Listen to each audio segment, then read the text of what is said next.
Hey everybody, the last Shoegazer here, and welcome back to another installment of About Last Nightmare. As I've shared before, this is a collaborative movie review series that I'm doing with my good friend Jason from Horrific Nightmares. And tonight's video is part 2 of a review where I will be talking about the overall vibe of a very special film, as well as sharing our overall rating for it. So without further ado, let's slice right into this, guys. The movie we watched together last night was 1980's Maniac. And guys, I must say, this is a phenomenal film all around. We both absolutely love it, but it's certainly not easy to watch. This was up there with the most uncomfortable moments of The Last House on the Left, and also the, tragically self-aware elements of American Psycho.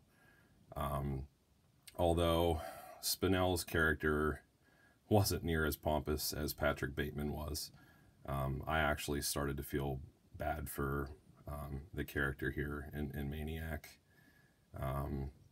It's just very unsettling, disturbing, and quite heartbreaking from start to finish. The film was released in 1980, but it definitely has a 70s feel to it. It's set in New York City, and the majority of the scenes take place in really dark, seedy locations like back alleyways, the depths of the subway, claustrophobic apartment rooms, and one super creepy cemetery that never seems to stop having fog roll through it the whole entire time, which is kind of funny. The movie, it also opens to a scene similar to the opening scene of Jaws, which I thought was pretty cool, but it quickly takes a very different turn, and the vibe is pretty much set at that point. If you've seen this before, you know what I'm talking about, and it just doesn't let up from that point on. Other films that came to mind when I was watching this with Jason was The Shining.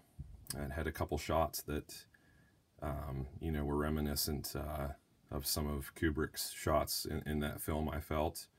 The subway scenes, they looked a lot like An American Werewolf in London, which was really cool. And also No Country for Old Men. Joe Spinell's character really reminded me of Javier Bardem's character in that film. Yeah, just some similar elements and feelings at play there for me, which I always tend to kind of make some comparisons between different movies, that have similar vibes and whatnot. As for the gore and the special effects, everything is just so brutal, unforgiving, and very realistic. The kills are so built up and held out at times that the suspense itself really adds to the uncomfortable, disgusting feel of it all. Tom Savini is a rock star in this. He has a cameo, which I'm sure Jason's gonna share some information about him and some other characters. But yeah, there's nothing cheesy or goofy or campy in this film. It's very serious. It's very dark. It's simply a film to get lost in, but not for too long. It really gets under your skin and stays there, and it does not feel good. But overall, we both give this film a 9.5. Both really, really impacted by it. Jason shared with me that this has been one of his favorites in the, the slasher subgenre. But yeah, he has some different feelings on that too, and I would have to agree that it's not completely a full-blown slasher. So yeah, that's it for me, guys. I would highly recommend this, as I know Jason will.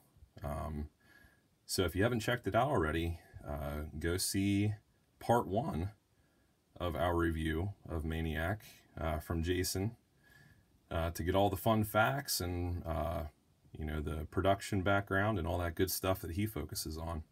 So that's Maniac. I highly recommend it. It's an awesome time. Just prepare yourself for one wild, very uncomfortable, sadistic ride. You will feel very uncomfortable throughout this whole movie. And there's some unexpected things that happen. But yeah, just a really, really solid film all around. So thumbs up from me, thumbs up from Jason. What do you guys think? You know, do you consider this an all-out slasher? You know, would you put it in a different category? What do you think of the overall vibe, the style, the atmosphere, the setting? You know, those are all things that I'm particularly interested in. So leave some comments below and check out part 1 on Jason's channel. All right, guys, thanks for watching.